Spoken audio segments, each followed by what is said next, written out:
What's going on, guys? Chunky back here on my channel. I'm back with a review for a TV show, finally, this time for Netflix's Altered Carbon. I had watched Altered Carbon about a couple weeks ago now, and instead of doing a review straight away, I wanted to let it sit. I wanted to think about it, mull it over, see if it was really the hype that made me enjoy this show as much as I did, or it was just really saying something more important and was quite a good experience. Now, I am of the latter. I think that this is a really good show.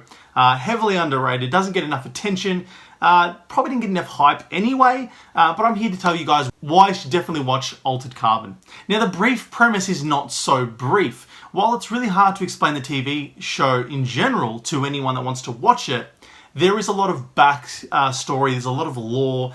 This world is already established. We're coming into this world, 200 years in the future, dealing with technology that has been around for years, dealing with these issues that have been around for years. Nothing is new here. This guy named Takahashi Kovacs, the easiest way to put it is, this guy is of Asian appearance, he's on the run from the cops, and at the start of the show, he dies. Now, 200 years later, he gets resurrected in a new body in order to solve a murder for this really rich dude. Now, the story obviously takes a lot of twists and turns, and it develops quite nicely. But what you got to know is people have stacks. Stacks are little discs that go in the back of your spine, and these stacks have like your consciousness, your memories, who you really are as a person, almost like your soul. And basically these stacks can be transferred between bodies. These bodies are called sleeves. Take out a stack, put it in another sleeve, you're pretty much a different person while being the same person. It's like a shortcut to immortality. And obviously we live in a society where these sleeves are really expensive. People can't get the right sleeves. If you're a 4-year-old girl that gets murdered, you might come back in a sleeve of an 80-year-old. Obviously the rich people have access to duplicating sleeves, really good, fit, young, healthy sleeves. And that's basically the premise of the show. Now, like I said, the story does take some really interesting twists and turns, especially towards the end of the series. While the start is a little bland and a little context heavy, I would say stick with it. The characters are memorable enough.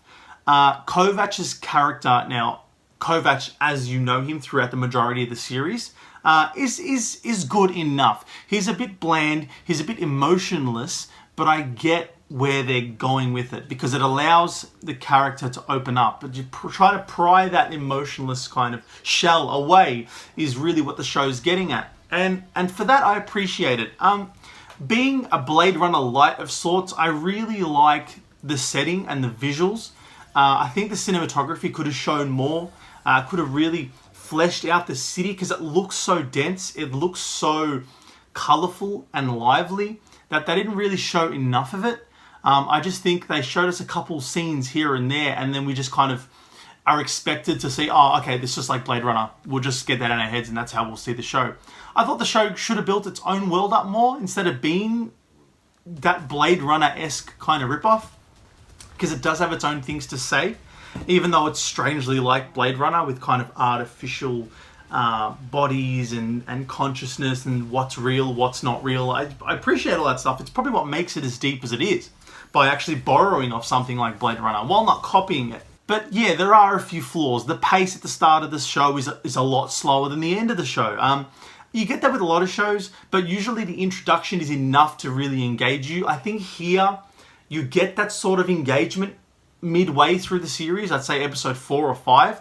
And while the first couple episodes are good and they do their own service and they service more to world building and setting up the characters somewhat, I feel like the second half of this show is much better than the first half. So if you did stick by it, you'd be getting a really good show from episode 5 onwards, I would say. But don't let that throw you off, because there is a lot to enjoy in the first half, like the cinematography, where it is, the world building, where it's at, and just the initial setup and understanding the lore of this world. I think it's something that more people need to watch, especially if you're a sci-fi fan. I think you really need to get onto this if you have a Netflix account.